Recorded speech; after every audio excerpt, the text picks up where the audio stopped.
We just wanted to honour this house and give it some life back. It would have been quite easy for us just to knock it down and start again, but we just really enjoyed the house and the view and the aspect it had, and we didn't want everything in Christchurch to be destroyed, so we thought we'd just do a renovation and give it a new lease of life. What I love about the house is its simplicity. It's classic sort of lines with an ode to its heritage.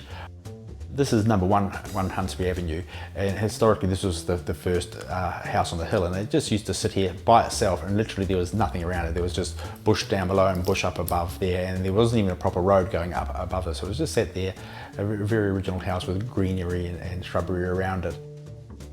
So we both work at a hospital, so we love our jobs. We like to care for people and do what we do in our jobs. But when we come home, we like our space, a bit of privacy, and sometimes we've given a lot at work, so we just like to be able to relax in a place, and that's what the house allows us to do, to have light, brightness, warmth, and privacy, really. So that supports that sort of lifestyle.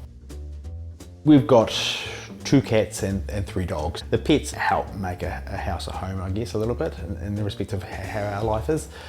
We thought we better get another dog to keep Murphy happy. So we got 2 Springer Spaniels. So we should get 1, we got 2. So we've got 3 dogs. They just want to be looked after, and they make you smile, and when you come home, you had a bit of a tough old day, you see the dogs and the cats and you just smile. It just makes you smile.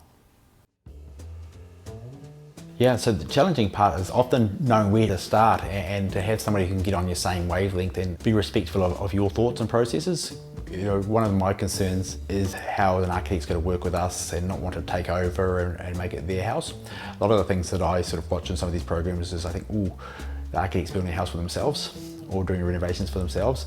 And the great thing about Ron was that he wanted to support our vision and guide us through that. The architect and the builder got to get on. And I've seen a lot of things where they don't get on, but you know, Ron's the sort of person who works fantastically with our builders. We have some amazing builders, and has that relationship with them and us, and sort of just guides us through that process of and being at all the inspections and all the jobs that he'd done. He'd be there and just make sure he was on the same wavelength. But you know, the great thing about Ron, he was guiding as opposed to overbearing. He never overtook anything. He'd pretty much see Fiona's and I's vision very easily, because I think our vision was quite simple and quite straightforward. It wasn't too extravagant, and he just worked with that with us. Yep, so it's fantastic.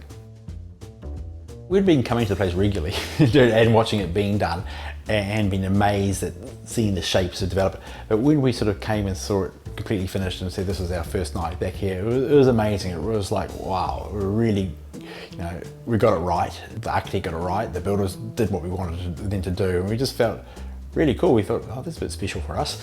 There was that inverted wow factor that we thought, well, this is really cool. It's met our brief, and I think that was an overwhelming feeling. What I love about it is it's got a lot of Fiona in it. It's got all her cool ideas and her thought processes and the way she does things.